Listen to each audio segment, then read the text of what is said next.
En los medios se mezcla todo el tiempo, la Biblia y el calefón, ¿no? Bueno, vos vas a escuchar desde ahora hasta las 2 de la tarde a uno de los tipos más inteligentes de la Argentina.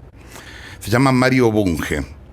A mí me sale decirle Bunge, pero ¿cómo le digo? ¿Bunge o Bunge? Como usted quiera, depende del país. ¿Usted cómo se llama a sí mismo? En Estados Unidos y Canadá me llaman Bunge, en otras partes Bunge, y en Argentina corresponde Bunge. Bunge, bueno. Les voy a contar quién es, porque quizá a muchos no les suene. Mario Bunge es físico, filósofo y epistemólogo. Fundó a los 19 años la Universidad Obrera Argentina. Escribió un tratado de filosofía muy poco después de 8 tomos. Le concedieron 19 doctorados honoris causa. 20. En 1982 le dieron el premio Príncipe de Asturias de Humanidades. Se jubiló como profesor en la Universidad McGill de Canadá en los 90. Hace 30 años que se interesa por el cruce entre filosofía, política y ética y acaba de volver a Buenos Aires para presentar dentro de unos días una autobiografía que se llama Memorias entre dos mundos. Esto se va a presentar el miércoles próximo, ¿no? El 1 de octubre, sí, el que viene no, el otro, en 2 semanas, a las 7 de la tarde en la Facultad de Derecho, también en el Salón Rojo, mira donde es hoy lo de la CONADEP. Invitan tanto Udeva como GEDISA. Primero, acá me ponen extensa autobiografía. ¿Cuántas páginas tienes? ¿Muy larga? No sé. ¿Nunca lo contó? No. Ah, ¿es un solo tomo? Creo que sí. Ajá. No lo he visto todavía. Uh-huh. ¿Por qué entre dos mundos? ¿Cuáles son esos dos mundos? En realidad no son 2 sino 4. Ante todo, mundos geográficos, Argentina por un lado, Canadá por el otro. Y mundos culturales, la física de un lado y la filosofía del otro. Así que meto la mula para no asustar al lector, pongamos el 2. Ajá. ¿Por qué estudió física en su momento? Para poder hacer filosofía como la gente. Porque mi vocación inicial fue la filosofía, pero me di cuenta de que, o creí, que para hacer filosofía al día había que saber ciencia. Y la física me interesaba la astrofísica, pero aquí en aquel momento no había astrofísica. He hecho las dos cosas al mismo tiempo. El año pasado escribí un artículo sobre física que está por publicarse. Publiqué con muchas interrupciones y desde 1944 hasta el 2014 artículos de física. Uh-huh. El último largo salió en el 2013. Pero mis primeras conferencias fueron versadas sobre filosofía, pocos días antes de cumplir los 20. Ajá. Y en el caso de la física, ¿qué física? O sea, física cuántica. Sobre física cuántica. Wow. ¿Por qué? Porque presenta problemas filosóficos. A ver, usted es consciente de que la gente... hágame un favor, expliquemos primero bien, tratemos de explicar para todo público qué es la física cuántica, porque no es un concepto que desgraciadamente la gente maneje así comúnmente, ¿no? Pero ¿usted cómo definiría la física cuántica? La física cuántica se ocupa de objetos microscópicos que tienen propiedades de las que carecen las cosas que manejamos en la vida diaria. Por ejemplo, no tienen una posición precisa ni una velocidad precisa. Están por todas partes y ninguna. Hay que describirlos en forma probabilista. ¿Me permite reversionar lo que usted dice? A ver si lo podemos explicar así, usted dígame si está bien o está mal. La física cuántica es la que se ocupa de las cosas más chiquitas, las más microscópicas, sí. O sea, de lo que está compuesto. Exacto. El átomo, digamos. Exacto. Que están compuestos de algo que se llama partículas elementales. Así es.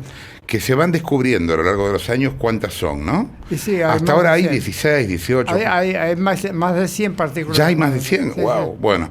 Y lo que pasa, lo explico de una manera muy tonta, pero para que se entienda bien. Sí, sí. Dígame usted si está bien o está mal. Como son tan chiquitos, no se los ve muchas veces a estas partículas. Bien. Entonces, lo que ven es la reacción de la partícula. Sí, sí. el efecto que causa, el efecto macroscópico, pero hay que amplificar, se necesitan aparatos especiales. Por ejemplo, un acelerador de partículas. Bueno, por ejemplo, o si no, placas fotográficas, pero hay que interpretar las trazas que se ven en las placas fotográficas. Uh-huh. Entonces, hay indicadores, pero la mayor parte de las cosas del universo son invisibles, son imperceptibles. De ahí que sea falsa la filosofía de Kant y de otros, según la cual solamente hay fenómenos, apariencias. La mayor parte de las cosas no se ven. Tampoco se ve la historia, no se ve la evolución biológica, no se ven las intenciones de la gente. Yo veo a usted como está fumando, está sentado, parece muy tranquilamente, no sé si está tranquilo, ¿no? Para eso necesitaría hacer un examen muy detallado para el cual no estoy capacitado. Pero la mayor parte del universo es invisible. Uh-huh. ¿Y eso qué consecuencias trae para usted en la filosofía? La filosofía trae estas consecuencias, que el realismo ingenuo, según la cual el mundo es tal como aparenta, es falso. Lo que es cierto es que existe de por sí sin nuestra ayuda. El fenomenismo que sostenían Kant, Hume y todos los positivistas es falso, peor que falso. Porque al prescribir que la ciencia se ocupe solamente de lo observable, es oscurantista. Muchas veces el positivismo pasa por cientificista, ¿no lo es? Los positivistas siempre han proclamado su amor por la ciencia, eso es completamente cierto, pero yo los llamo cornudos porque la ciencia no les lleva al apunte. Está bien.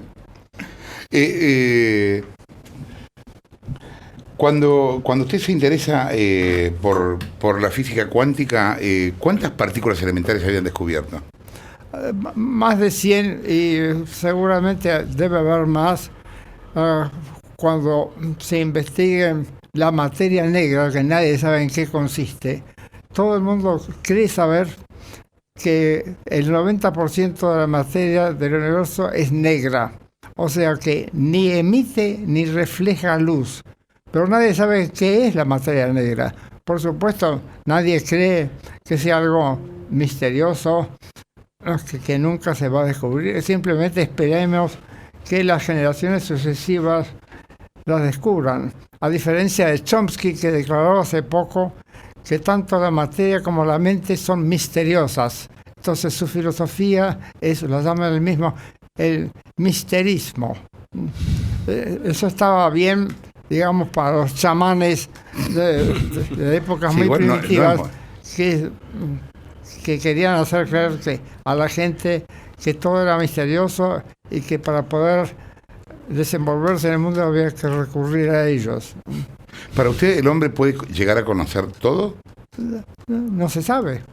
No se sabe, pero la cuestión es que todos los días aparecen problemas nuevos y todos los días aparecen soluciones nuevas.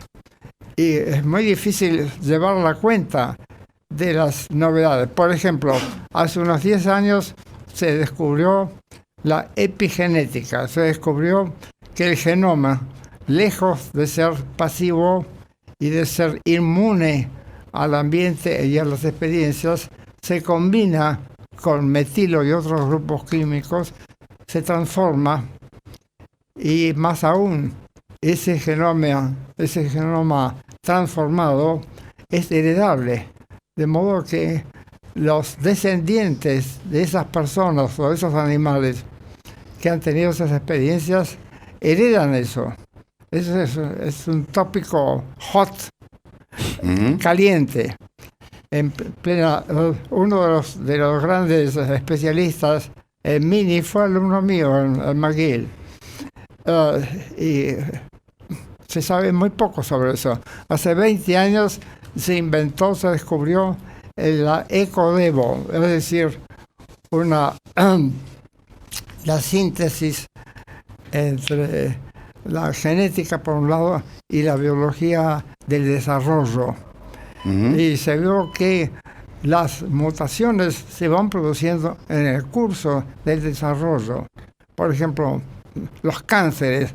Los cánceres son producidos por mutaciones. Ujú. Los que sobreviven, bueno, sobreviven junto con esos genes mutados. En general, y bueno, usted hablaba antes de la física cuántica, se ha tratado de buscar una teoría unificadora, ¿no? En el caso de la física y en el caso de la física cuántica, la que llaman teoría de las cuerdas. ¿Para usted esa teoría unificadora existe entre lo más grande y lo más para chico? mí la teoría de las cuerdas es macaneo puro. Lo que pasa es que usa una matemática muy complicada, entonces engaña.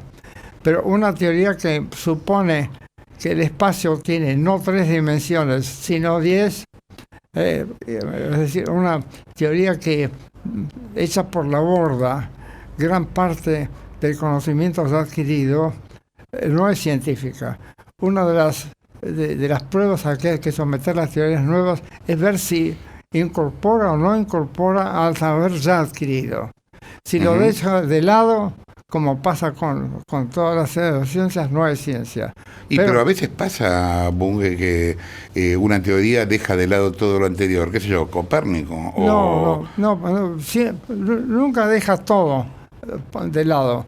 Por ejemplo, Galileo no habría podido hacer su trabajo sin aprender la matemática griega.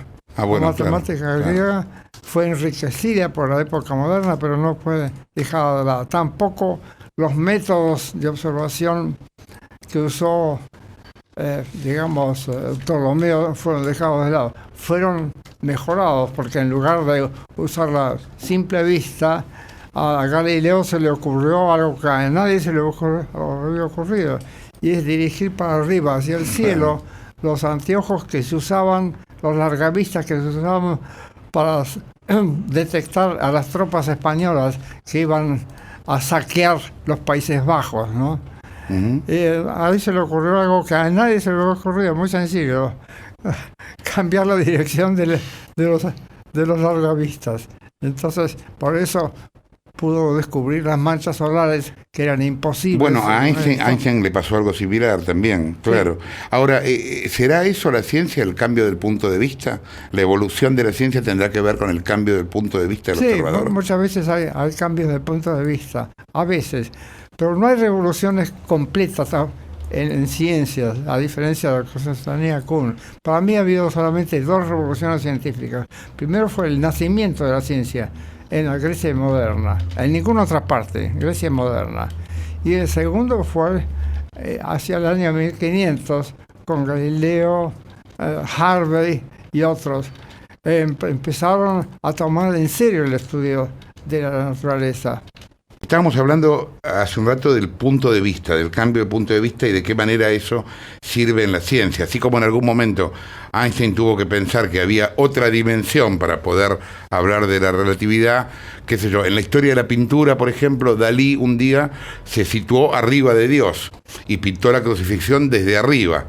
Hasta ese momento en el Renacimiento pintaban a Dios desde abajo. Bueno, ese cambio de punto de vista, ¿en qué lo ha notado usted en el último desarrollo de la ciencia? ¿En qué se está cambiando el punto de vista? Si es que se está cambiando.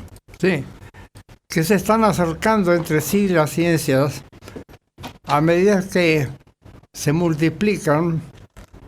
Hay otro desarrollo que consiste en la fusión de ciencias. Por ejemplo, la psicología y la neurociencia antes estaban separadas, ahora están unidas en la neurociencia cognitiva. La sociología y la economía se han juntado en la socioeconomía. Lo mismo pasa con la politología y la economía, con muchas otras ciencias. O sea, hay 2 caminos, 2 maneras de interactuar. Una es dividiéndose, multiplicándose el número de especialidades, que ya pasa de los 1000, y otra es por la convergencia. Uno de mis libros se llama justamente Emergencia y Convergencia.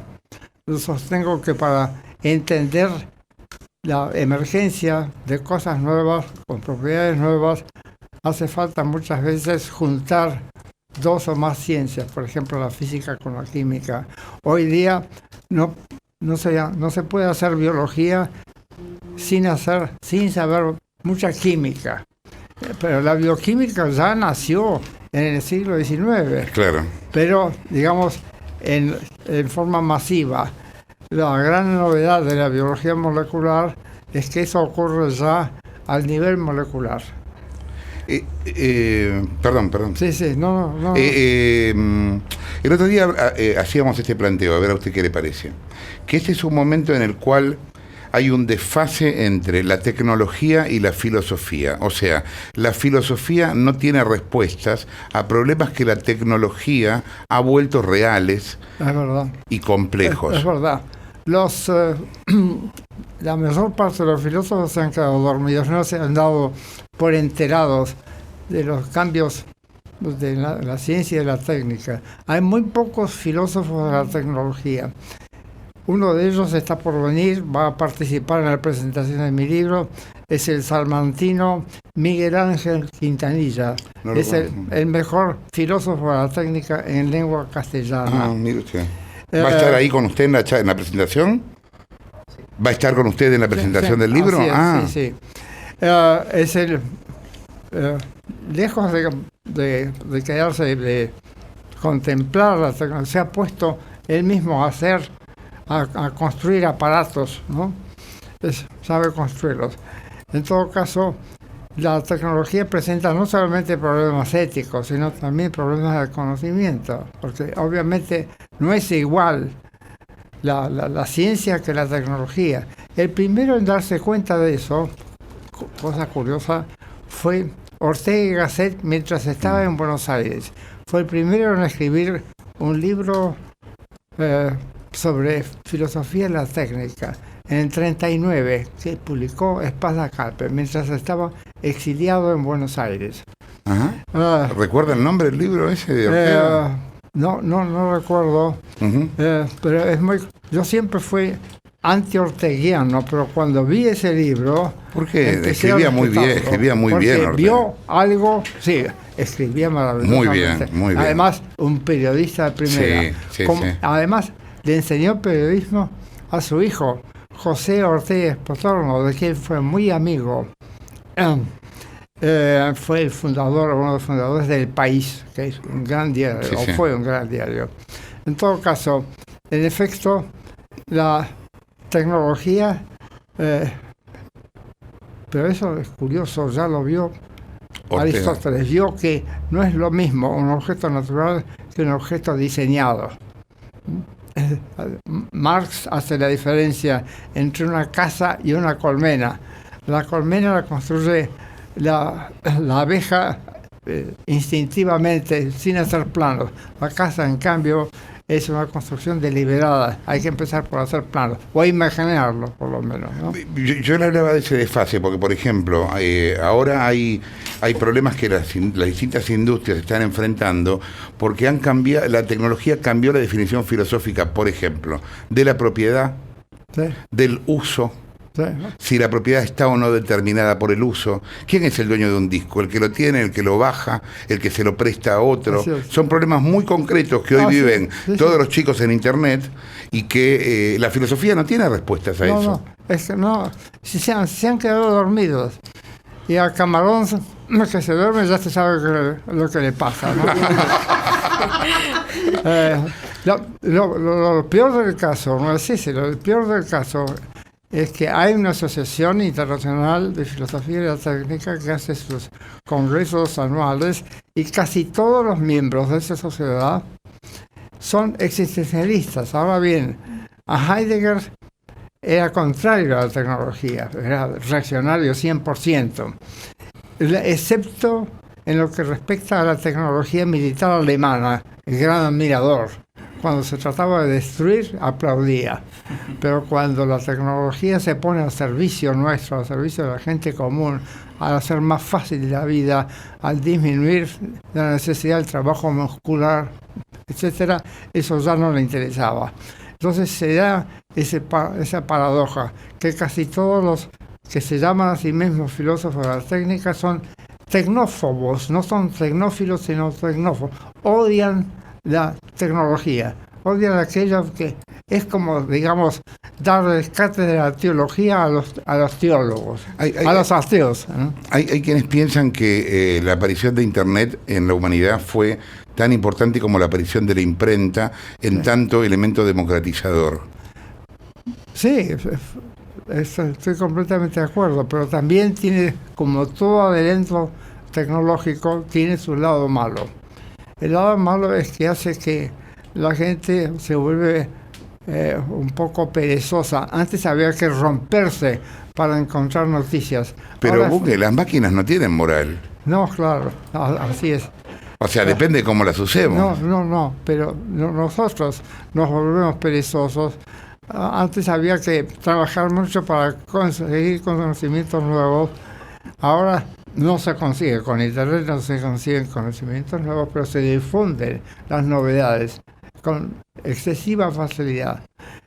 Lo que cuesta poco se valora poco. Además, pasa lo siguiente, que los estudiantes en clase, en lugar de participar y de dialogar con compañeros y con el maestro, están apegados, siguen mirando la pantalla, se ensimisman o están mandando textos a sus compañeros, a sus novios, etc. Se distraen, de modo que no se ocupan de lo esencial. En Estados Unidos se estima que los estudiantes se ocupan, leen su material, digamos, escolástico solamente durante 15 horas semanales. 15 horas semanales. Semanales. Digamos 2 por día, lo que es miserablemente poco.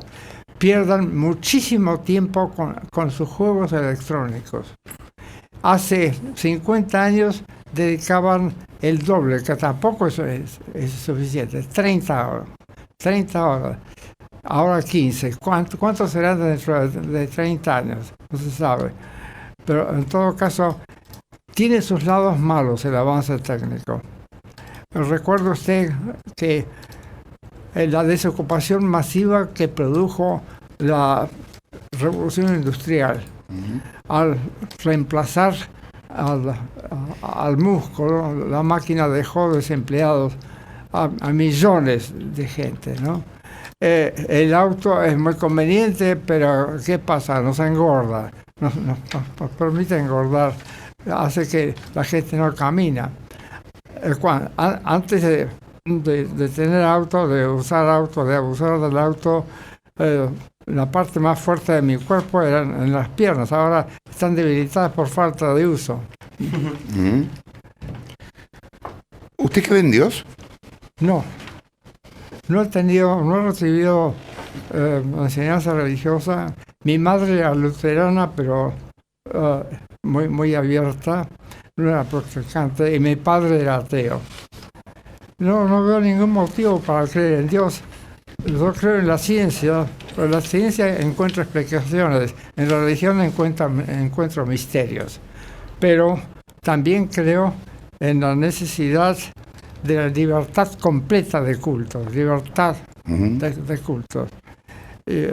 Tengo relaciones amistosas con creyentes y además he admirado en su tiempo al Papa Juan Pablo II por sus esfuerzos por la paz y además por tener el coraje de denunciar a la esclavitud y a la servidumbre que las iglesias cristianas apoyaron desde el comienzo, empezando por San Pablo, ¿no? El otro día, no me acuerdo ahora cómo fue que salió acá el tema del vínculo que podía haber entre ciencia y religión, porque hubo muchos casos que usted conoce mejor que nosotros, de científicos que después derivaron en místicos. Yo me acordaba del ejemplo de Cantor, que es quien descubre los infinitos múltiples. Sí, pero Cantor se ve por la correspondencia que tuvo con Bertrand Russell y que Russell tuvo la crueldad de publicar. Cantor se volvió místico cuando se volvió senil. Lo mismo, algo parecido pasó con Blaise Pascal, otro gran genio. No hay que llevarle apunte a la gente senil. Entonces, ojo con lo que yo diga, porque Un genio. ¿Qué es lo que querías preguntarle, Maru? No, lo escuchaba y me preguntaba si hay, usted dice yo creo en la ciencia, me preguntaba si hay alguna cosa, alguna vez que la ciencia no haya podido explicarle y que le genere angustia. no, hay muchísimas cosas que la ciencia no puede explicar, pero eso no quiere decir que sean inexplicables. Tengamos fe en las generaciones futuras. No, pero por eso le preguntaba que le genere angustia, porque creo que muchas veces la creencia en algún Dios tiene que ver con una suerte de búsqueda de paz interior o de... No. Como dijo Buda, como usted sabe, Buda era ateo. Y Buda explicó la creencia en Dios por el temor a la muerte. Dice, los dioses son invenciones de la gente que teme la muerte. Para no temer, para no creer en Dios, la mejor receta es no temer a la muerte, es enfrentarla. Dígame, usted hablaba recién de la diferencia entre la colmena y la casa. Sin embargo, casi prácticamente todas las civilizaciones, sin conocerse, tanto fabricaban ladrillos muy similares para hacer casas o escobas para barrerlas, sin conocerse. ¿Qué relación hay entre la colmena, la escoba y el ladrillo? No, obviamente no se nace arquitecto, se hace arquitecto. Y recuerda usted que las habitaciones son muy diferentes. Recuerda usted que hasta hace un tiempo la mayor parte de las casas tenían ventanas muy estrechas o no tenían entradas. Ventanas. Uno de los motivos por los cuales no tenían es porque había un impuesto a la ventana en Francia. Entonces las casas de los campesinos no tenían ventanas, eran cuevas. Y además para evitar que se escapara el calor, ¿no? Ha cambiado radicalmente la concepción de la vivienda. La vivienda era el lugar donde se vivía casi todo el tiempo. Hoy la gente vive en la calle, vive en los cafés también, además de vivir en su casa. Ha cambiado mucho la concepción, ¿no? A mí no me gustaba, cuando yo era chico, no me gustaba mi casa, era una casa muy modesta, fría. Me atraía el campo. Vivíamos en una casa quinta. Me llamaba la atención las plantas y los animales. Dentro de la casa me aburría. En el jardín me extasiaba, me divertía. Yo trabajaba como jardinero. De modo que ha cambiado. Pero tiene usted razón, se parecen las casas. ¿Por qué? Porque todos los hombres tenemos las mismas necesidades. Todos los seres humanos tenemos las mismas necesidades. Pero acuérdense que el baño interior, en particular el water closet, es invención muy reciente del siglo XIX. Antes había, a comienzos del siglo pasado, había más retretes interiores en Argentina que en Canadá. Y fíjese que el cambio a hacer sus necesidades al aire libre, en un retrete que queda a 100 metros de distancia de la casa, es bastante duro, ¿no? Bueno, sin embargo, no se sentía eso como algo muy esencial. Hoy día nos parece esencial. Mario, le quería preguntar, porque usted obviamente ha hecho un largo recorrido intelectual, obviamente, un largo recorrido también filosófico y demás, y recién nombró, a través de la cita de Buda, la muerte. ¿Tiene alguna reflexión sobre la muerte? ¿Alguna mirada, algún pensamiento, alguna explicación? No, desgaste natural.